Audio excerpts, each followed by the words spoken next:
দুটা পৰিয়ালৰ মুখত হাঁহি বিৰিঙালে কৌশিকে।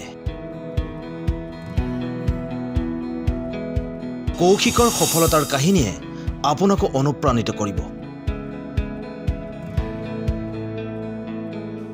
আন বহুতৰ দৰে কৌশিকৰো এটা সপোন আছিল আত্মনিৰ্ভৰশীল হোৱাৰ। সেয়া 5 বছৰ আগৰ কথা। 5 বছৰৰ আগতে কৌশিকৰ সপোনটোৱে পোখা মেলিছিল। কৌশিকে হাতত সামান্য মূলধন লৈ আৰম্ভ কৰিছিল এটা গেৰেজ। বহু ঘাট প্ৰতিঘাত, বহু ধুমুহা বৰষুণ কৌশিকৰ মূৰৰ ওপৰেদি পাৰ হৈ গৈছিল। তথাপিও হতাশ হোৱা নাছিল কৌশিক। কৰ্মই ধৰ্ম এই কথাষাৰ সৰ্গত কৰি কৌশিক আগুৱাই গৈছিল। চৰাইদেউ জিলাৰ সোণাপুৰৰ বাক্সু তিনিআলিত 5 বছৰৰ পূৰ্বে কৌশিকে আৰম্ভ কৰা গেৰেজটো এতিয়া ডাঙৰ হ'ল। কৌশিকে আজি 2জন যুৱকক কৰ্মসংস্থাপন দি দুটা পৰিয়ালৰ মুখত হাঁহি বিৰিঙাইছে। আপুনি হয়তো ভাবিছে ইমান সহজে এয়া কেনেদৰে সম্ভৱ। কৌশিকৰ জীৱন যুঁজৰ সফলতাৰ আঁৰত আছে এটি বিত্তীয় প্ৰতিষ্ঠান। সেই বিত্তীয় প্ৰতিষ্ঠানটো হৈছে বন্ধন বেংক।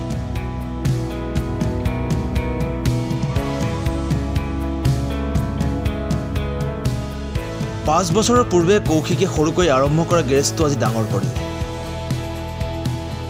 বন্ধন বেংকৰ পৰা 2,50,000 টকাৰ ঋণ লৈ কৌশিকৰ সপোনৰ গেৰেজটো ডাঙৰ হ'ল। কৌশিকে সংস্থাপন দিলে আন 2জন নিবনুৱা যুৱক। কৌশিকৰ বাবে হয়তো সপোন লগা কথাবোৰ বন্ধন বেংকে বাস্তৱ ৰূপ দিলে। সেয়ে হয়তো সকলোৰে মুখে মুখে আজি বন্ধনৰ জয়গান। নমস্কাৰ, মোৰ নাম শ্ৰী কৌশিক বৰা। মোৰ ঘৰ আপোনাৰ বাক্সু কুচগাঁও। বাক্সু তিনিআলি সমীপতে মোৰ এটা গেৰেজ আছে। প্ৰায় 4-5 বছৰ আগত খোলা। প্ৰথমে সৰুকৈ খুলিছিলোঁ।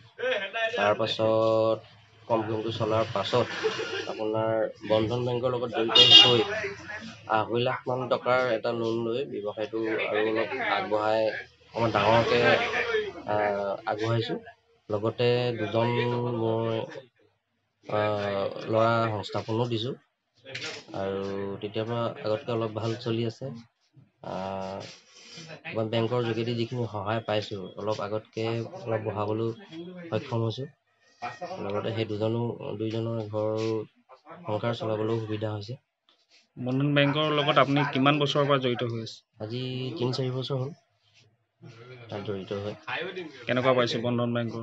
নাই, ভালেই আছে, ঠিকে আছে। যথেষ্টখিনি সহায় পাইছোঁ। সহায় পোৱাৰ কাৰণে এইখিনি কাম আগবাঢ়িব পাৰিছোঁ আৰু লগতে যিমানখিনি মানে সুবিধা পাইছোঁ বেংকৰ পৰা, সেইটো কাৰণে ধন্যবাদ জনাইছোঁ বন্ধন বেংকক। এওঁ মণ্টু কোঁৱৰ। কৌশিকৰ দৰে মণ্টু কোঁৱৰৰো সপোন আছিল স্বাৱলম্বী হোৱাৰ। সেই মনটোৱে সৰুকৈ আৰম্ভ কৰিছিল Rimon cloth store and stationery নামেৰে এখন সৰু দোকান। বন্ধনৰ সহায়ত মণ্টু কোঁৱৰৰ সৰুকৈ আৰম্ভ কৰা দোকানখন ডাঙৰ হ'ল। 1,000 টকাৰ ঋণ লোৱা মণ্টুৱে এতিয়া 3,50,000 টকাৰ ঋণ ল'ব পৰা হ'ল। সেই ঋণৰ টকাৰে মণ্টুৰ দোকানখন ডাঙৰ কৰিলে। নমস্কাৰ, মোৰ নাম Shri Montu Konwar.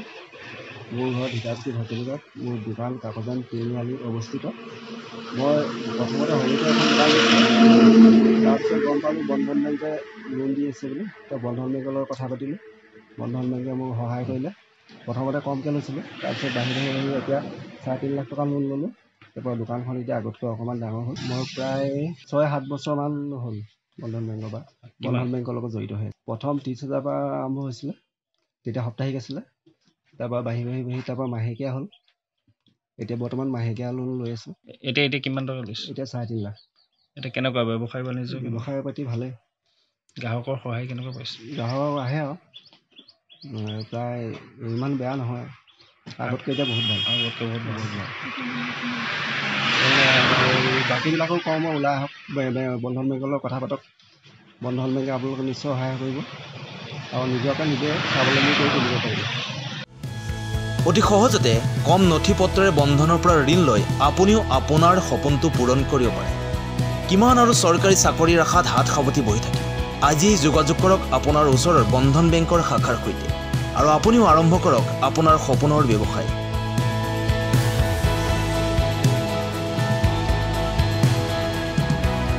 News desk report, ই নিউজ এনি।